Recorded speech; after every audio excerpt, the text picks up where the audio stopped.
Heureux l'homme qui ne marche pas selon le conseil des méchants, qui ne s'arrête pas sur la voie des pécheurs et qui ne s'assied pas en compagnie des moqueurs, mais qui trouve son plaisir dans la loi de l'Éternel et qui la médite jour et nuit.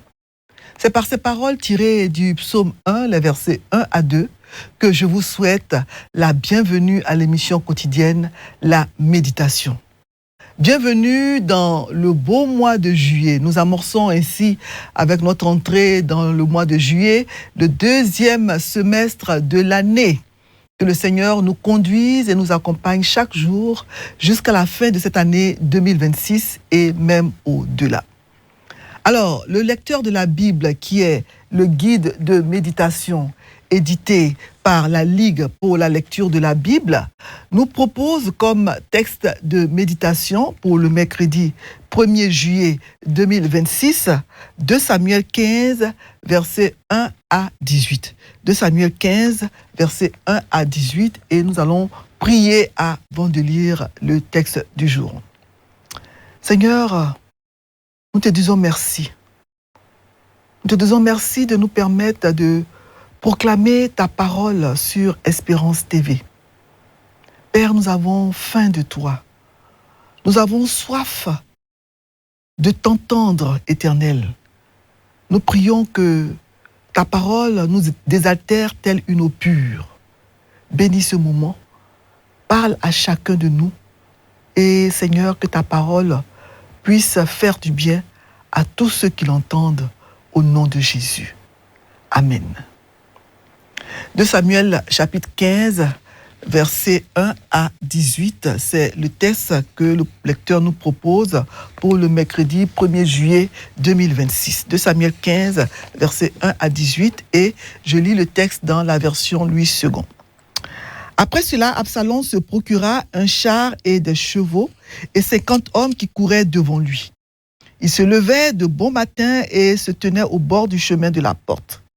Et chaque fois qu'un homme ayant une contestation se rendait vers le roi pour obtenir un jugement, Absalom l'appelait et disait « De quelle ville es-tu » Lorsqu'il avait répondu « Je suis d'une telle tribu d'Israël », Absalom lui disait « Vois, ta cause est bonne et juste, mais personne de chez le roi ne t'écoutera. » Verset 4. Absalom disait « Qui m'établira juge dans le pays ? Tout homme qui aurait une contestation et un procès viendrait à moi et je lui ferai justice. » Et quand quelqu'un s'approchait pour se prosterner devant lui, il lui tendait la main, le saisissait et l'embrassait. Absalom agissait ainsi à l'égard de tous ceux d'Israël qui se rendaient vers le roi pour demander justice, et Absalom gagnait le cœur des gens d'Israël. Verset 7. Au bout de 40 ans, Absalom dit au roi, « Permets que j'aille à Hébron pour accomplir le vœu que j'ai fait à l'Éternel. Car ton serviteur a fait un vœu, pendant que je demeurais à Guéchour en Syrie. J'ai dit, si l'Éternel me ramène à Jérusalem, je servirai l'Éternel. » Le roi lui dit, « Va en paix. » Et Absalom se leva et partit pour Hébron. Verset 10. Absalom envoya des espions dans toutes les tribus d'Israël pour dire, « Quand vous entendrez le son de la trompette, vous direz, Absalom règne à Hébron. » 200 hommes de Jérusalem qui avaient été invités accompagnèrent Absalom. Et ils le firent en toute simplicité, sans rien savoir. Pendant qu'Absalom offrait les sacrifices, il envoya chercher à la ville de Gilo Achitophel le Gilonite, conseiller de David. La conjuration devint puissante et le peuple était de plus en plus nombreux auprès d'Absalom. Verset 13. Quelqu'un vint informer David et lui dit, « Le cœur des hommes d'Israël s'est tourné vers Absalom. » Et David dit à tous ses serviteurs qui étaient avec lui à Jérusalem, « Levez-vous, fuyons, car il n'y aura point de salut pour nous devant Absalom. Hâtez-vous de partir. Sinon, il ne tarderait pas à nous atteindre et il nous précipiterait dans le malheur et frapperait la ville du tranchant de l'épée. » Verset 15. Les serviteurs du roi lui dirent, « Tes serviteurs feront tout ce que voudra mon seigneur le roi. » Le roi sortit et toute sa maison le suivait, et il laissa 10 concubines pour garder la maison. Le roi sortit et tout le peuple le suivait et ils s'arrêtèrent à la dernière maison. Verset 18. Tous ses serviteurs, tous les Kérétiens et tous les Pélétiens passèrent à ses côtés et tous les Gatiens au nombre de 600 hommes venus de Gath à sa suite passèrent devant le roi. Parole du Seigneur. Amen. Alors quand on lit ce texte, on voit que le malheur s'acharne sur la maison de David, comme l'avait prophétisé le prophète Nathan après le crime que David avait commis en tuant Uri. La parole de Dieu se réalise toujours. Les années ont passé. La prophétie prononcée par le prophète Nathan sur la maison de David après l'adultère avec Bathsheba et le meurtre d'Uri, dans 2 Samuel 12, versets 10 à 11, on peut lire cela. Cette prophétie donc est en train de se réaliser. Alors, au moment où se déroule cette histoire décrite dans le texte que nous venons de lire, de Samuel 15, versets 1 à 18, David avait sans doute vieilli et les gens se demandaient sûrement qui allait lui succéder. Alors Absalom était un prétendant sérieux au trône pour succéder à son père, car il avait une belle prestance et était très séduisant, comme on peut le lire dans 2 Samuel 14, les versets 25 à 27. Et je vais vous lire rapidement ces versets pour que vous ayez une idée de l'apparence d'Absalom. 2 Samuel 14, versets 25 à 27. Il n'y avait pas un homme dans tout Israël aussi renommé qu'Absalom pour sa beauté. Depuis la plante du pied jusqu'au sommet de la tête, il n'y avait point en lui de défaut. Lorsqu'il se rasait la tête, et c'était chaque année qu'il se la rasait parce que sa chevelure lui pesait, le poids des cheveux de sa tête était de 200 cycles, poids du roi.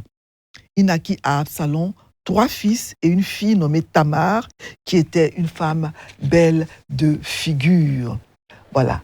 Et bien que le trône ne fût pas encore vacant, puisque le roi David était encore vivant, l'ambitieux Absalom avait hâte de l'occuper. Donc Absalom, il a commencé à se conduire en roi. Donc, il obtint un char, des chevaux et un groupe important de gardes du corps qui couraient devant lui, selon le verset 1. Il s'engagea aussi dans une campagne destinée à lui gagner le cœur du peuple. Pour cela, il se présenta comme l'ami de tout le monde, il embrassait tout le monde, il refusait même de laisser les gens se prosterner devant lui et il critiquait vigoureusement les carences de l'administration judiciaire de David, son propre père. Et dans les versets 2 à 6, on voit qu'il promettait que s'il était chargé de la justice, et qui équivalait à être roi, il ferait tout pour que chacun obtienne justice. Absalom était allé en exil après le meurtre d'Amnon, son frère, qu'il avait tué parce que ce dernier avait violé Tamar, sa sœur. Donc 4 ans après son retour d'exil, Absalom décide que le temps était propice à un coup d'État. Donc il s'en alla discrètement à Hébron, prétendant qu'il avait un vœu à accomplir. Il faut rappeler que le roi David avait régné à Hébron 7 ans et 6 mois avant de régner sur tout Israël. Et au cours de cette première partie de son règne, il était uniquement le roi de la tribu de Juda dans le sud. Il s'est ensuite installé à Jérusalem quand il est devenu le souverain de tout le royaume d'Israël, le royaume uni d'Israël. Selon 1 Roi chapitre 2, le verset 11. Donc David régna sur tout le pays d'Israël pendant 40 ans. À Hébron, il régna 7 ans et demi et à Jérusalem, il régna 33 ans. Donc c'est à Hébron que Absalom est né, selon 1 Chronique chapitre 3, versets 1 à 2. C'est sa ville natale. Donc, selon les versets 7 à 10, Hébron donc avait une importance symbolique pour Absalom. C'est pour cela qu'il va s'y réfugier, parce que c'était son lieu de naissance. Mais aussi l'endroit où son père, donc David, avait régné pendant 7 ans et demi, comme je l'ai dit tout à l'heure. Voilà. Donc, il n'invita ni son père, ni ses frères à l'accompagner après ce qui était arrivé à son frère Amnon, qu'il avait tué par traîtrise et en usant de ruse, selon 2 Samuel 13, versets 23 à 29. Ses frères, devenus méfiants à son égard, auraient sûrement hésité à accepter une invitation de sa part. Donc, il se fit escorter de 200 hommes de Jérusalem qui n'avaient certainement aucune idée de ce qu'il projetait. Mais d'autres étaient dans la confidence parce qu'en secret, Absalom avait envoyé des émissaires à toutes les tribus d'Israël pour que le moment venu, elles se mettent de son côté pour dire Absalom règne à Hébron. Et il avait réussi à obtenir le soutien de l'un des conseillers de son père, Achitophel, qui s'était rallié à lui, selon le verset 12. Mais quel que fût le nombre de ses partisans, il ne faisait aucun doute qu'il souhaitait s'emparer du trône par la force. David, le roi légitime, était encore en vie. Par contre, toute autre autorité serait illégale. Il fallait donc l'éliminer pour accéder au trône. Alors, à partir du verset 13, on voit qu'un informateur se précipite pour avertir David, qui va fuir de Jérusalem. Le pouvoir ayant ainsi changé de main, et le peuple n'étant plus avec David, mais avec Absalom, qui était le nouveau roi autoproclamé. Craignant que Jérusalem soit rapidement occupée par les troupes d'Absalom, David ordonna à ses occupants de quitter immédiatement la ville. Il reconnaissait que les forces qui lui étaient restées loyales ne suffiraient pas à résister à l'armée levée par Absalom. Il craignait aussi qu'une bataille livrée à Jérusalem n'eût pour résultat la destruction de la cité et la perte de nombreuses vies humaines. David avait encore à cœur le bien-être des habitants de la ville de son Dieu. L'intérêt de la nation et du peuple prenait le pas sur ses intérêts politiques personnels. Il préfère donc fuir. Et on voit au verset 15 que bien que le nombre des partisans d'Absalom grandit rapidement, David avait encore autour de lui des hommes fidèles prêts à le suivre partout où il irait. David quitta donc la ville, ne laissant derrière lui que 10 de ses concubines pour garder le palais, selon le verset 16. Ce détail prépare le terrain à ce qui va se passer plus tard, dans 2 Samuel 16, les versets 21 à 22. On lira ça plus tard. Donc, après avoir mis quelques distances entre la ville et lui, David donc s'arrêta pour faire le point sur ceux qui étaient avec lui, ses partisans particulièrement. Sa garde personnelle, les Kérétiens et les Pélétiens étaient des étrangers. Nous ne savons pas pourquoi David ne pouvait pas compter sur ses frères israélites pour assurer la protection de sa personne. Il était aussi accompagné de 600 hommes de Gath conduits par un nommé Itaï quand il avait trouvé refuge chez les Philistins. La ville de Gath était donc dans le territoire des Philistins et David s'y était réfugié pendant un certain moment. Donc le lecteur nous propose 3 questions pour réfléchir donc sur le texte du jour, la question 3, la question 6 et la question 7. Bon, au niveau de la question 3, la question 3 est la suivante, y a-t-il un exemple à suivre ou à ne pas suivre dans le texte, dans le passage? Alors, on va passer en revue les différents personnages. Nous avons Absalom. Absalom, le fils de David, beau et séduisant. Absalom, un jeune homme ambitieux, charismatique, mais fourbe. Il privilégie l'apparence à la réalité. Il est menteur. Il va mentir qu'il va accomplir un vœu à Guéchour alors que ce n'est pas vrai. Et il est prêt à tout, même à tuer son père pour prendre le pouvoir à sa place. C'est un exemple à ne pas suivre. Beaucoup de gens sont comme Absalom. Ils sont prêts à tout pour obtenir ce qu'ils désirent. Le pouvoir, l'argent, le rang social. Attention.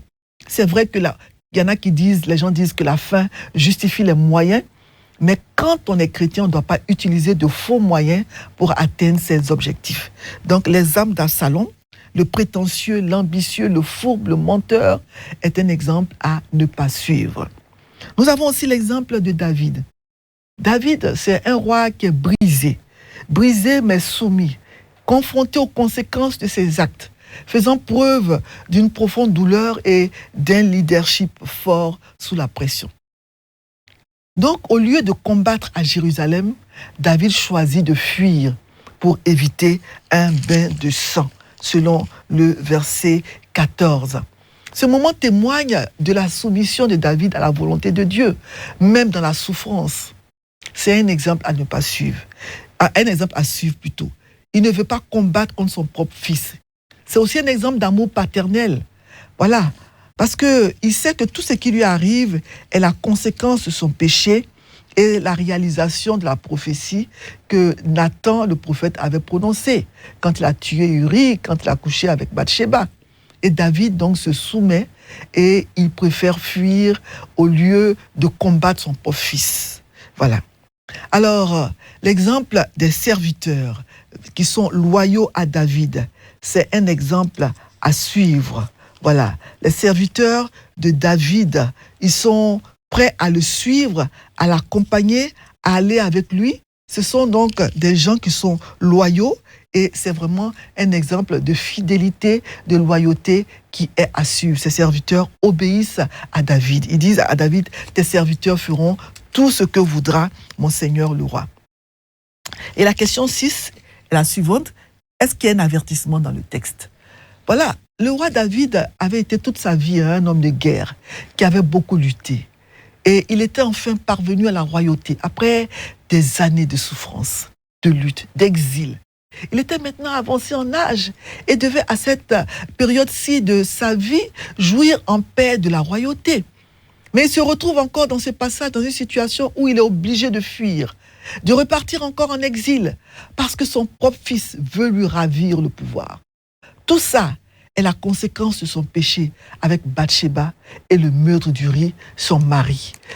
On va lire donc 2 Samuel 12, versets 9 à 11, ce que Nathan avait dit à David après son péché, après qu'il ait commis le péché avec Bathsheba. Il lui dit dans 2 Samuel 12, versets 9 à 11, « Pourquoi donc as-tu méprisé la parole de l'Éternel en faisant ce qui est mal à ses yeux? Tu as frappé de l'épée Uri le Héthien. Tu as pris sa femme pour en faire ta femme. Et lui, tu l'as tué par l'épée, les fils d'Amon. Maintenant, l'épée ne s'éloignera jamais de ta maison, parce que tu m'as méprisé, et parce que tu as pris la femme d'Uri le Héthien pour en faire ta femme. Ainsi parle l'Éternel. Voici, je vais faire sortir de ta maison le malheur contre toi, et je vais prendre sous tes yeux tes propres femmes pour les donner à un autre qui couchera avec elles à la vue de ce soleil. » Donc c'est un avertissement pour nous. Faisons attention aux actes que nous posons. Ayons le péché en horreur. Dieu pardonne certes nos péchés quand nous nous repentons, mais les conséquences de nos actes demeurent. Et nous suivrons toute notre vie, à moins d'une grâce particulière de Dieu. Un homme qui a, par exemple, attrapé une maladie comme le sida, pendant sa vie de vagabondage sexuel, avant sa conversion, devra vivre avec ce virus dans son corps toute sa vie. Dieu va lui pardonner ses péchés s'il se repent, s'il demande pardon, c'est vrai. Mais le virus du sida va rester dans son corps à moins d'un miracle de Dieu, parce que Dieu fait grâce à qui il veut. Une fille, par exemple, qui a fait des avortements avant sa conversion et qui est devenue stérile à la suite de tous ces avortements, bon, elle se repent, elle se convertit, le Seigneur lui pardonne. Mais à moins d'un miracle de Dieu, elle va donc porter en elle cette stérilité-là. Donc faisons très attention aux actes que nous posons. Et la troisième question, c'est la question 7. Quelle vérité Dieu me révèle-t-il? Alors, ces événements accomplissent la prophétie de Dieu selon laquelle l'épée n'allait jamais s'éloigner de la maison de David, comme Nathan l'avait prédit. On a lu cette prophétie-là tout à l'heure dans 2 Samuel 12, versets 9 à 11. Donc, la vérité, c'est que les prophéties de Dieu se réalisent toujours. Il faut le savoir. Quand Dieu dit quelque chose, cela va arriver. Voilà. Et nous voyons aussi dans ce passage la douloureuse réalité des conséquences des péchés commis par David. Cette rébellion, elle a été en effet l'accomplissement dévastateur, comme je l'ai dit tout à l'heure, de la prophétie de David. Suite au péché, avec Bathsheba, David a compris que sa souffrance actuelle était la mère récolte de ses erreurs passées. Et il a accepté avec un esprit remarquablement humilié. C'est une leçon spirituelle pour nous. La grâce de Dieu pardonne nos péchés, mais nous devons souvent encore faire face aux conséquences terrestres de nos péchés. La repentance authentique accepte cette réalité et elle choisit de considérer les difficultés comme des opportunités de croissance spirituelle plutôt que d'y résister. Donc David a compris qu'il récoltait les conséquences de ses péchés. Il ne s'est pas révolté contre Dieu. Il n'a pas commencé à accuser Dieu ou les autres en disant « Mais qu'est-ce que j'ai fait à Dieu pour que tout ça m'arrive? Qu'ai-je fait de mal ?» Ou bien, ce sont les sorciers qui veulent me détruire. Commençons d'abord à nous interroger et à fouiller en nous-mêmes quand des malheurs s'abattent sur nous, au lieu d'accuser les autres. Et ici, on assiste à un retournement de l'opinion publique. David, qui était jadis aimé aimé par beaucoup de gens, beaucoup d'Israélites aimaient David. Et aujourd'hui, on voit que ces gens-là se retournent contre lui pour se mettre du côté d'Absalom, son fils, qui est devenu son adversaire. Et cela illustre la versatilité de la loyauté humaine, la versatilité de la loyauté humaine. La loyauté humaine est très versatile. Les hommes peuvent vous aduler aujourd'hui et vous haïr demain. C'est une vérité. Alors, ce chapitre nous rappelle avec force que même ceux que Dieu pardonne peuvent encore subir les conséquences naturelles et terrestres de leurs actions. C'est très important, c'est une vérité. Et il souligne l'importance de la loyauté et de la confiance en Dieu dans les moments difficiles. C'est une vérité. Les péchés sont pardonnés, certes, mais les conséquences demeurent. Voilà. Et je l'ai dit tout à l'heure aussi, une autre vérité, c'est que la loyauté humaine, elle est très versatile. On ne peut pas compter sur elle. Les gens peuvent vous aimer aujourd'hui et vous trahir et vous haïr demain. Et l'autre vérité aussi, dans ce texte, on peut voir aussi les conséquences de l'ambition. Vraiment, quand on est ambitieux, l'ambition, elle peut vous pousser à des extrêmes. Donc on voit ici l'ambition d'Absalom, le mener sur un chemin périlleux. Son désir d'usurper le trône à son propre père, David, d'usurper le trône de son propre père David, nous enseigne qu'une ambition démesurée peut avoir des conséquences destructrices. Voilà. Comme il est écrit, l'orgueil précède la ruine et l'arrogance précède la chute, selon Proverbe 16, 18. Que cela nous rappelle d'aligner nos ambitions sur la volonté de Dieu. Que nous puissions rechercher sa direction dans toutes nos entreprises, que l'ambition ne nous pousse pas à utiliser de mauvais moyens pour atteindre nos objectifs. Et l'autre vérité ici aussi, c'est que l'influence a beaucoup de pouvoir. Absalom, on voit ici la capacité d'Absalom à gagner le cœur du peuple d'Israël. Cela illustre vraiment le pouvoir de l'influence. Il s'est emparé du cœur des hommes d'Israël, comme cela est dit dans le verset 6, par son charme, sa gentillesse, sa ruse, son semblant d'amour pour eux, etc. Donc cet exemple aussi nous met en garde contre la responsabilité qui accompagne l'influence. Nous sommes appelés à utiliser notre influence pour élever, encourager les autres, reflétant ainsi l'amour et la vérité du Christ. Alors on peut dire en conclusion que le chapitre 15 du livre de Samuel marque un tournant décisif, dramatique dans la vie de David. Ce chapitre relate la conspiration de son fils Absalom pour usurper le trône et l'exil qui s'ensuit de David hors de Jérusalem. Dans ce chapitre crucial, il offre de profondes leçons spirituelles sur la manière de faire face à la trahison. Comment nous devons faire preuve d'humilité. Comment nous devons reconnaître la véritable nature de la souveraineté de Dieu dans nos épreuves. Que le Seigneur nous aide à être comme David, à regarder à nous-mêmes devant les difficultés que nous traversons, au lieu de toujours chercher à accuser Dieu ou les autres. Et que le Seigneur nous garde d'être animés d'une ambition démesurée comme Absalom, qui a été jusqu'à vouloir tuer son propre père parce qu'il désirait devenir roi, il désirait régner sur Israël. Que le Seigneur nous aide. Nous allons prier. Seigneur, merci. Nous avons lu ce passage qui contient beaucoup d'exemples qui sont des leçons pour notre vie chrétienne. Aide-nous, Seigneur, à pouvoir être humbles et quand le malheur nous atteint, que nous puissions nous interroger nous-mêmes au lieu de chercher à t'accuser. Seigneur, aide-nous à ne pas être comme Absalom, qui, parce qu'il désirait devenir roi, a été jusqu'à chasser son père du pouvoir. Il était même prêt à le tuer. Garde-nous, Seigneur, de cela. Bénis chacun de nous et aide-nous, Seigneur, à ne pas utiliser de faux moyens pour atteindre nos objectifs par ambition, mais que nous puissions toujours nous comporter comme tu nous le recommandes, comme tu le désires, et que nous puissions nous soumettre à ta volonté qui est souveraine. Merci pour ta parole et donne-nous de la mettre en pratique. Aide-nous à la mettre en pratique au nom de Jésus. Béni sois-tu. Merci Seigneur. Amen. Alors donc c'était le texte du 1er juillet que nous avons lu aujourd'hui, 2 Samuel 15, versets 1 à 18. Et pour le 2 juillet, ce sera donc la suite de l'histoire, 2 Samuel 15, versets 19 à 37. Voilà. J'encourage chacun de vous, pour ceux qui n'ont pas encore le lecteur, j'encourage chacun à s'acheter le lecteur, parce qu'on en a encore en stock, il y en a encore beaucoup en stock. Donc, venez vous approvisionner au siège de la Ligue pour la lecture de la Bible à Cocody à Abidjan ou dans les différentes librairies chrétiennes. Que le Seigneur vous bénisse et qu'il vous garde. Amen.